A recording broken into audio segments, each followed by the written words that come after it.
Hi there, this is Matt with State of Flux, and special guest, huge movie fanatic Nate. Welcome. Welcome, and we're going to be recording this for both channels. We are recording this for both channels. I'm delighted to be here again, getting together with Matt again. Very exciting.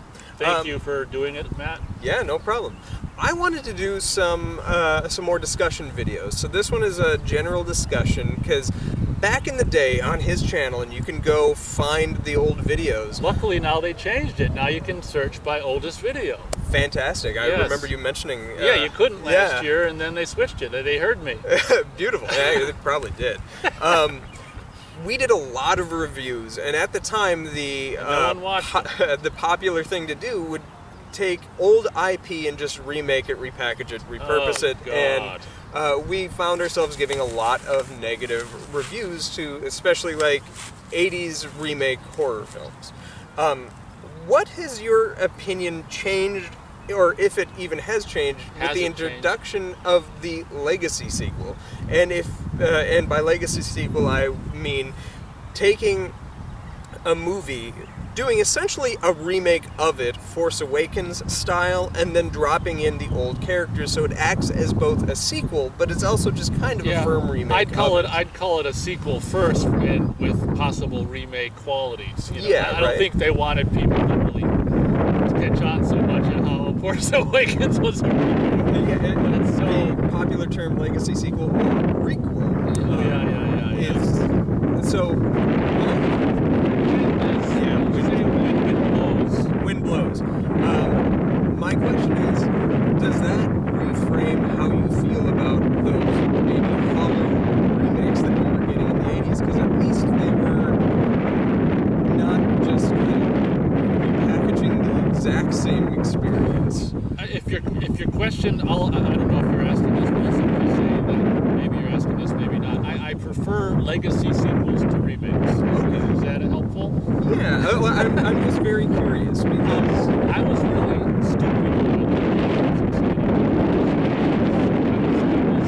I was pretty excited about, because it's so funny, because at the time when they were making Force Awakens, like the thought was that the prequels were kind of crap, and like the trilogy, or the sequel trilogy was going to be better and more like, oh my god, this might be on tier, because weren't there like writers involved that were involved with the original trilogy or something? I don't know. Lawrence Kasdan. Yeah, I remember talking about that, and I don't want to talk about all that. But anyway, long story not so long, I was excited foolishly about Force Awakens. Like, wow, freaking Mark Hamill, Carrie Fisher, Harrison Ford. Like, holy cow, Millennium film. I was like, oh my god, and I don't know where I was going. So after I saw it, I was extremely disappointed. I'll simply say that it's so funny how the Star Wars, in my opinion, except for we both talked about the fact that we regard the middle one as the best, but for more or less, the Star Wars sequel trilogy I regard as worse than the prequels. Yeah, I It's so funny how they make the prequels look good. Yeah, they do. Well, and I think that just goes to show that the prequels, even if they didn't move the needle much, they were still moving the needle forward. They were telling original stories to get to a certain point. They might have been doing it in a dumbass way. What's really interesting about the prequels, as much as you may hate them, is a lot of people were saying, and kind of partly myself included on one hand, that, like with all the new production design for Phantom Menace and stuff, and the different ships and all these aliens we hadn't seen and stuff, people felt like, in a way, like this wasn't Star Wars. But I mean, you got to give George Lucas credit. He's giving us something new. Yeah. So it's like, in a way, we were complaining because it was too new, and then it's so funny when frickin' Force Awakens comes out, we're complaining because it's too similar. It's like, well, and also, so like, there's complaints and stuff like that the remakes would take an idea and just do something similar, or give you a version of a remake that's kind of similar, but also twist something. Generally, I'm thinking well, I guess Night of the Living Dead would count, but I'm thinking Hills Have Eyes. Where like they were just hill folk in the original, and in the new one they're like mutant people. and like they really harken in on that one line in the original movie about the atomic bomb. That even like Wes Craven on the commentary to that movie was like there was no intention that like they were just inbred. They weren't like yeah. So you got these like kind of dumb hollow remakes, but I don't know if I'm answering your question. no, you are. Like What is your question? my question is, how do you feel like so for movies maybe where we have the remake and a legacy sequel out of them? I'm thinking like Halloween. Right, that's a perfect example. The Rob Zombie. I'd much rather watch 2018 than the Rob Zombie. Fascinating, interesting. Okay. And what are you on the opposite end? Yeah, Rob Zombie all the way, because at least that is so white trash.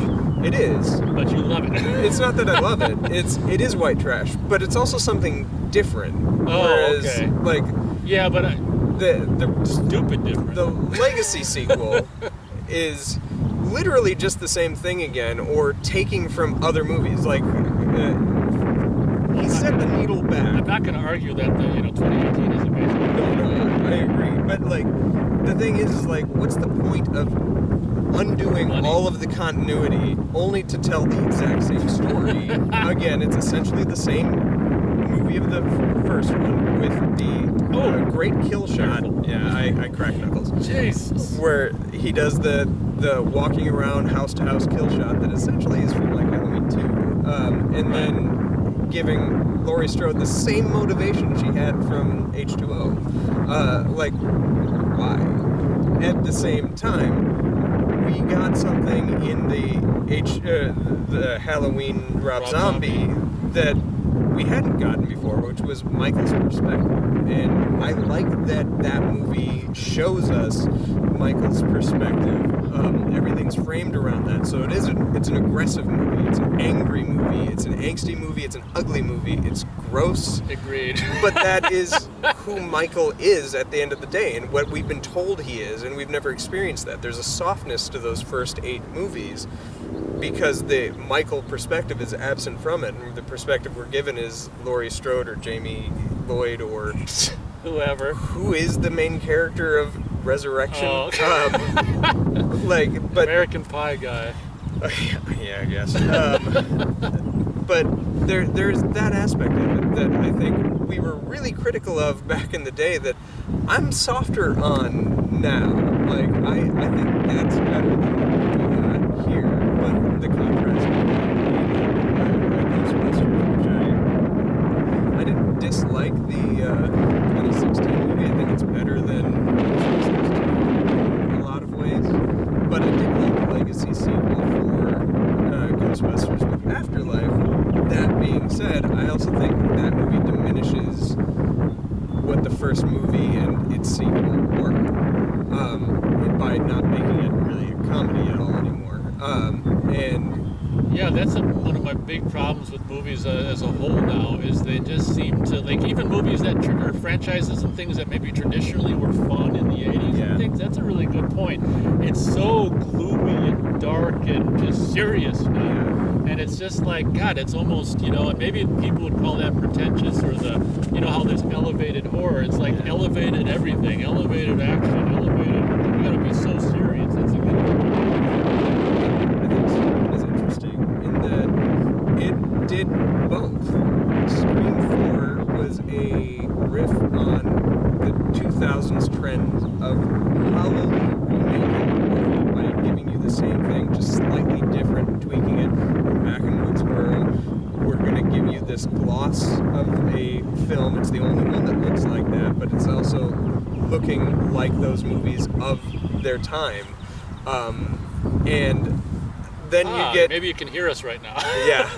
It's a lull in the wind. Then you get Scream 2022, which is also kind of a remake, but a legacy sequel that's very firm in that stance, commenting on legacy sequels and stuff like that. I think Scream is a kind of weird movie where Scream, Scream 4, and Scream 5 are all essentially the exact same movie, but is interesting because they're commenting on those aspects. It's funny because in a way they could keep doing that forever. Just kind of like remaking Scream Yeah. Like I said, I'm pretty sure I said in my review that that for me I really liked 5, and 5 was what I kind of hoped 4 would be. I think is what I kind of said. And I think I list a little more that 4 is better than 5, but I like 5 quite a bit, like a lot.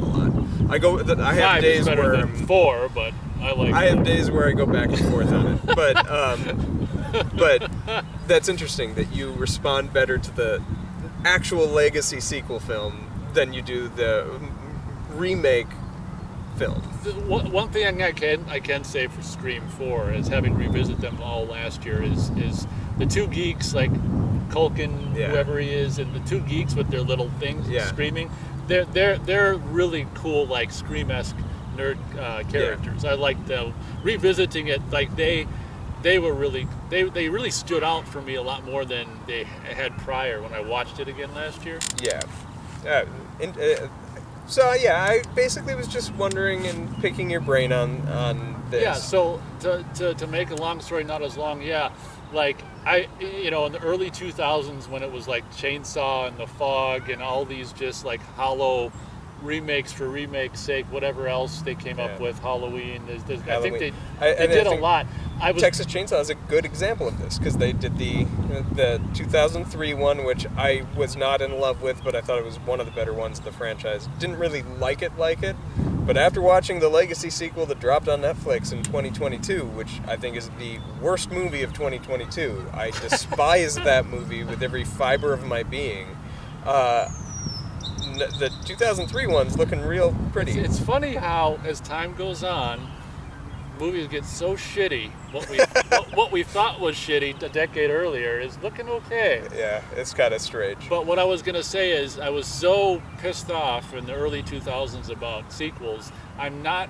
The Legacy sequels don't bother me very much at all.